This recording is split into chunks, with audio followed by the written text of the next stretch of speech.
Hello and welcome to another episode of Keeping It Real, the largest podcast made by real estate agents and for real estate agents. My name is DJ Paris.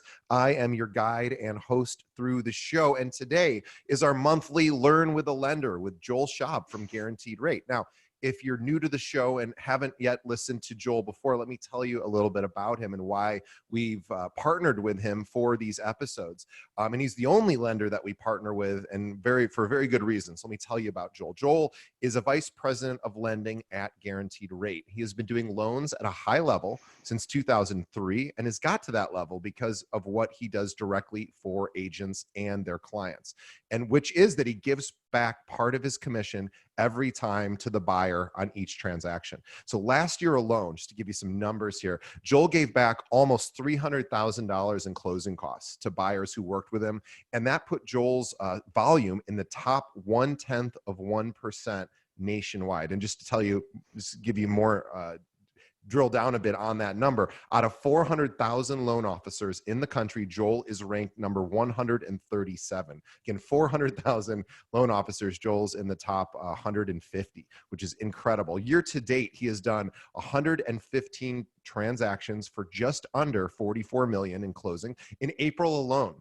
During the stay at home, which we of course are still dealing with, Joel did 48 closings in 30 days. It had his best month ever in his professional career. So congratulations. Joel, by the way, can be reached directly at his email, joel@rate.com. Again, joel@rate.com, or you can call him on his phone, which is 773-654-2049. Let's say hello to the biggest Cubs fan I know, Joel Schaub. Welcome. Hey, DJ, thanks so much for having me, and numbers and all that are great, but we really want to give back. I mean, that's what the focus is here, is to teach agents how to get to that level. I've had a lot of months where we're near that 48 number of closings, but what was special last month was that we were all locked at home. I mean, for the most part, we were literally sitting at home and having your staff handle these types of transaction volume. So business is happening. If you're an agent and you're standing around and talking to people that are saying, oh, this is tough, change the people that you're talking to. Go out and stay positive about this market so that once things start to ease up, you're going to be the people that they call. Business is happening. We're closing transactions. And the focus today is just staying positive. Yeah, it's funny. We've been interviewing more people than ever during the stay-at-home pandemic, and all top producers from all over the country. And all of them are as busy as they usually are. They're just maybe busy in a bit of a different way. Obviously doing showings in some states is more difficult or impossible, but they're still staying busy. They're still staying positive, and they're still closing deals. It's incredible. DJ, I'm glad you're saying that, because there are the agents that are still closing deals. And even if you're not closing transactions right now, our focus is so that we can be the contact person once things start to ease up. What are the things that we can put in place right now as an agent so that you are the person that the people in your phone call? Okay, so if you go through all the people that know you and know that you're in real estate, 90% of them say they're going to use you. The sad fact of the matter is, statistically, only 10% of those people actually use you, and you see it. And it happens to me too. So right now, what I'd be doing is just doubling down on the connections. Okay, the top salespeople that I know and the people that are the most successful and earn the most money don't have a secret saying or the right thing at the right time. They're just good at connecting with people and making people feel good. And that's what I've seen on all of the podcasts that you have done. You've highlighted so many people. They didn't have like the best sales tactics. They had people tactics. They knew how to connect with people. And that's what you need to be doing right now, is putting plans in place. When you're sitting at home, you have time, right? More time than ever. So make sure that you're making the phone calls to everybody that's in your database and saying something positive, okay? Letting them know and just checking in and seeing how they're doing, right? Isn't that important right now? It's everything. I was just telling Joel offline that we just interviewed one of the top maybe the very top agent in New York City. His name's Elon Braca, and the episode just went live a few minutes before Joel and I started recording. And I was telling Joel, I was like, this is really exciting for us because #1 real estate market in the country. We got the #1 guy, and he couldn't have been nicer. And he said, we asked him, I said, Elon, you've done 3 trillion in transactions over your 20-year career. What's the secret? And he goes, I stay in contact with everybody, and I'm just, he just loves connecting with people. And I said, well, obviously there's more to it. Then he's like, yes, there is, but that's the main thing. And what a great message from somebody who's at the very top of the food chain in real estate to tell everyone else who's going, well, maybe I haven't done 3 trillion in transactions, but how often are you staying in touch with your clients? How often are you contacting them on a random week just to see how they're doing? I was just to jump around a bit before Joel, we get more into Joel stuff. I was moderating a panel of top producers a few months ago here in Chicago, and somebody raised their hand in the audience, and they were asking, there's 3 very, very big producers on the panel. And this person raised their hand and they said, I'm really upset. One of my best friends decided not to use me as an agent. And the whole room erupted in laughter. And this poor woman was not trying to be funny. And she's like, looked around and probably looked like she looked like she was about ready to cry because they thought everyone was laughing at her. And I just raised my hand and I said, how many people in the audience have had it where a friend has not utilized them? And every single person, including the top producer panel, raised their hand. So I said, you're not alone. And Joel, yeah, as well. So this is a great lesson, is that, how often are we reaching out to our contacts, our sphere of influence, to remind them, hey, by the way, this is what I do, and what kind of value can you still provide? Even if they're not looking to buy or sell a home in the next several years, can you still provide value? And the answer is yes. I'm really glad that you said that, because right now, a lot of people aren't going to be putting their house on the market, and there's going to be a lot of people that aren't venturing out to buy a house. But when they do, if you can be the one right now that is staying positive on social media, staying positive with phone calls, and actually being the connector, they're going to remember you. So I encourage you, if you're watching, the #1 thing, or you're listening, what you need to do is be in contact with the people that know you. This is not a time to go out and try to get brand new people, okay?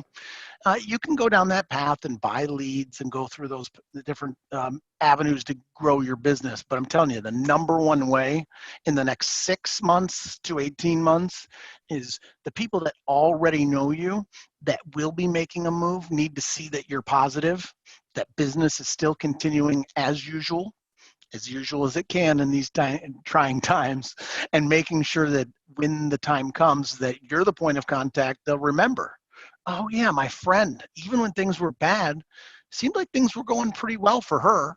I'm going to connect you with her. Okay. And that's what you need to do. That's how recently we did 48 transactions in the entire month of April. Was when things weren't that great years ago, I was still there making the phone calls on Saturdays, connecting, being the point of contact, and just being the ray of light that I am. That's it. There's no magic in it. Well, sure. And I think a lot of people listening might think, well, Joel must always have the lowest rate, which is why he's utilized. And the reality of it is, there's always a lower rate. There's always a higher rate.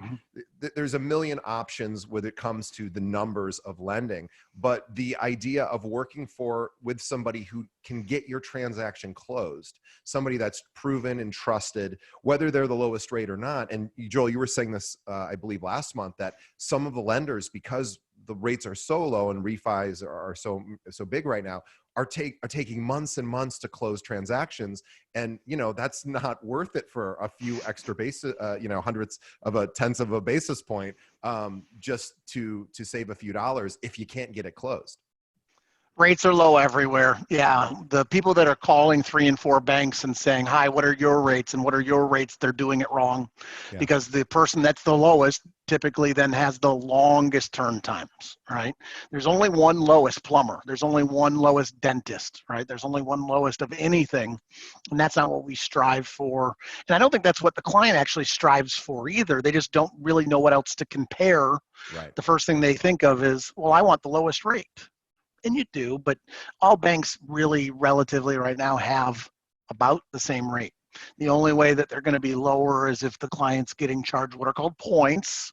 And in this market, I'm not a fan of buying points at all. Rates are so low, you can get rates in the low threes without buying points. And so Yeah.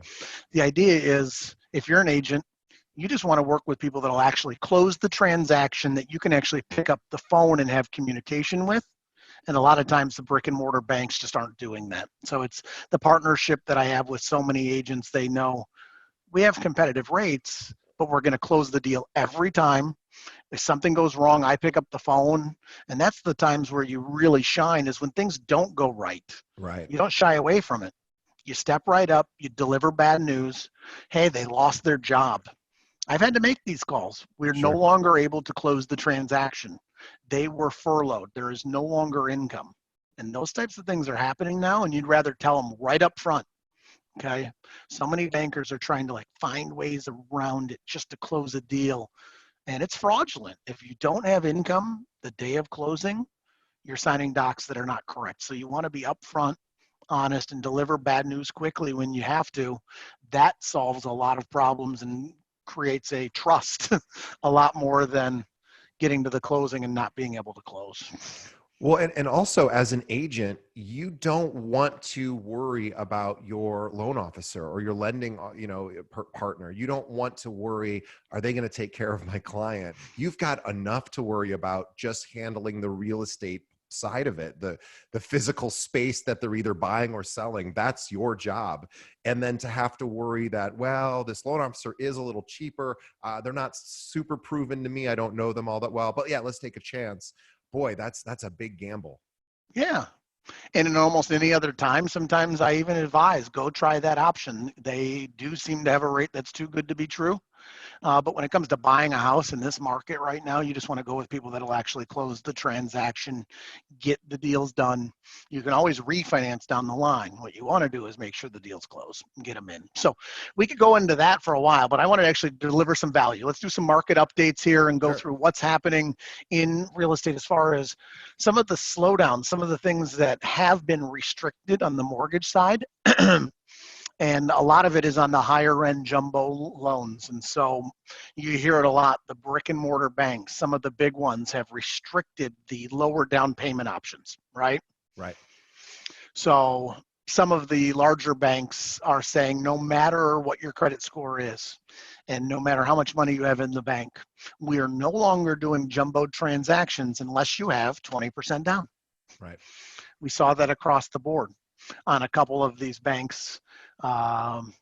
So the company I work for is still doing 10% down jumbos, which allows, because you're a private mortgage bank, to actually shop it around to several different places, Sure. which helps, especially in this market. If you're stuck with just whatever the guidelines are at ABC Bank and they change, you have to start the process all over again somewhere else. So we have a little bit of flexibility there. And I've gotten phone calls saying, my file is perfect. I was with ABC Bank. Nation, everyone knows that they've put it to 20% down. I hear you still have 10% down. Let's go. So that's what we're doing a lot of right now, is providing outlets for otherwise great transactions when banks elsewhere put the reins in, and it won't last for that long. Outlets that are not just the brick and mortar options. Sure. So that's jumbo. Okay. So if you're out there and you have buyers, I know you know what I'm talking about. You have 20% down at a bank changing when you only had a $800,000 purchase with 10% down, and everything else was going fine. The guidelines changed. You can reach out. We'll make sure those deals close for you. Okay. So we're Yeah, licensed in all 50 states. yeah, that's a huge thing. So if anyone's got buyers that are doing jumbo that, want to explore, a lower down payment option, Joel's the guy. So we'll work through those, okay? And then let's talk about just the other end of the spectrum too. So a big majority of the stuff that I do is the $500,000 and above, which is the jumbo space. But I do a lot of first-time buyers because of the education and the teaching. And first-time buyers very often use FHA. Sure. So here's one of the things that a lot of people I've heard, FHA just changed their guidelines. It's not true. FHA didn't change anything. The banks out there that were delivering loans to FHA put in loan level adjustments, and then they also put in different things, which would be like bank overlays, saying, even though the guidelines are this, Yeah. we're going to raise the credit score requirement to be safer. We're going to require more of a down payment. We're going to require more in reserves. So if you're talking to somebody and they say, no, the FHA changed their guidelines, it's not true. The banks are the ones that have changed the guidelines. And it really only affected kind of the smaller end. Okay, FHA would go down to 580 on the credit scores, and a lot of banks said we're raising that up to 620, 640, et cetera, but they'll still allow for 3.5% down. So double check that, guys. There's a lot of great FHA lenders out there. Whoever you're working with, make sure that you know, especially if you have a listing and the buyer came across FHA, call that loan officer and just say, what are your requirements at your bank? It's just good double check, okay? Making sure that if I have a listing, I want to know what's going on with the buyer, especially in these uncertain times. Yeah, absolutely. That's really important, and something I didn't know. I thought FHA, requirements were universal across the board with lenders. Apparently not. Yeah. So those are the things right now. It's just about communication, staying open, and keeping that dialogue right now. We will get through it. There's a lot of positivity to be had out there. There's a lot of things that really can help you grow your business, and it's partnering with the right people, and it's just staying positive. There's just so many things out there right now that can keep you down. And it seems silly, but just thinking positively will help you grow, and it will be this law of attraction. It will get people to come to your side that want to do business with you. And it's a good way to go to sleep at night, knowing that you've helped people. It's the best way to go to sleep is giving. And Joel, you've said that since our very first episode, is giving actually results in getting, which is not the reason to give, but it's a nice side effect of giving, is you tend to attract a lot of really nice people who want to work with you. And of course that's the name of the game ultimately, but it all starts with giving. And basically every interview we've ever done, people who are at the top are givers. And this is a great opportunity, I think, for everyone listening to reevaluate what they're giving to their clients, to their community, especially right now. There's so many, it's funny. I was in a dry cleaner on Saturday. I had to walk in to drop off some jeans, whatever. It doesn't matter. I was going in to get something done, and they have, I kind of forgot that the dry cleaner also mends things, because they weren't going to mend something for me. And I noticed all their spools of thread, and I just kind of looked over and I said, wow, I kind of never really noticed that they do all this work, because I just really mostly use them for dry cleaning stuff. And I said, how are you guys doing? How's business? Because I was just concerned. They're a local dry cleaner. I was, people aren't going to work. Maybe they're not dry cleaning as much. I didn't know. And they said, well, that part of our business is down. But they said, what's been kind of nice is, and it's a husband and wife. They go, we're making a lot of masks and we're donating them. And we have some extra time, and it doesn't really cost us anything to do it. It's no big deal. And she said the funniest thing. She goes, we donated like a couple hundred masks. We make them ourselves, and we're giving them to first responders. And she goes, our business is actually growing. And she goes, well, that's not why we did it, but people are now starting to utilize us because they know that we're donating and making these masks. And and they go, this has really actually been nice for us, because otherwise our business would be struggling. And I thought, what a perfect example of everything you say. Give first, and the universe will reward you. Yeah, I live by the giver's gain mentality and motto, and it really is true. So if you're an agent right now, you can steal this idea, okay? I just did a Joel Gives Back campaign, and it literally helped small businesses and restaurants in our community, which is Chicago. We did it for 30 days. You could literally do it for a week. And every single day, we featured a restaurant or small business. We bought a $100 gift card to that small business or restaurant. And then we did a fun little trivia on our social media page so that your followers, your clients would register, and then they would win a $100 gift card to that restaurant. So it's helping twofold. and we did over $3,000 in just the last 30 days. This ended 4 or 5 days ago. So we did a big 30-day campaign. And even if you just did one day, people want to see you being charitable. Sure. And if you could just say, here's one of my favorite restaurants, I just bought a $100 gift card, and then do some good by giving back, even in times where you might be tight on the pocketbook, giving literally, you don't know where, but somewhere down the line that will come back to you. I believe it. I've seen it so many times. The most successful people are trying to figure out how they can give right now. And that's just one of the things that we're doing. Coming up next week, we're going to be doing it again for firehouses and for the first responders. We bought lunch over the last couple of weeks and just shared that positivity on our social media page. So the more that you give, the more that you'll get back. And it doesn't have to be something that's thousands of dollars. It could be $25, $50, or $100. The point is, everyone thinks it's got to be perfect. It's just got to be something. Just do it, right? Do the same something. thing that you and I talk about all the time. Yeah. I'm far from perfect, but we're just so damn consistent. We're doing it all the time, and that's what brings the business in. I didn't overnight get to a point where we're going to do $150 million in 1 year. We did it by staying consistent, being out there, and just being known as people that get it done and that are helping. Yeah, and for those of you who aren't in the local Chicago market, and which is obviously a large real estate market, I think we're the second or third largest in the country. Joel is one of the very top loan officers here locally. He of course also is able to assist in all 50 states, but Joel is known in this community for being a giver. And it might just be coincidence that he's also one of the top loan officers. I don't think that's a coincidence. It would be the most amazing coincidence ever. It is well earned, and the reason Joel's on this show is he came up to me and says, "Can I be on your show? I want to give." And this is back when we had no listeners, and Joel probably had better things to do with his time. In fact, I know he had better things to do with his time, and he still made time. He's giving here. He gives to his to agents. He partners with them locally or even across state lines, really anywhere. And he's also going to give to your clients and also to his community. So, Joel, speaking of, if there are agents out there listening, or if there are consumers that are looking to work with you directly, what's the best way they should reach out?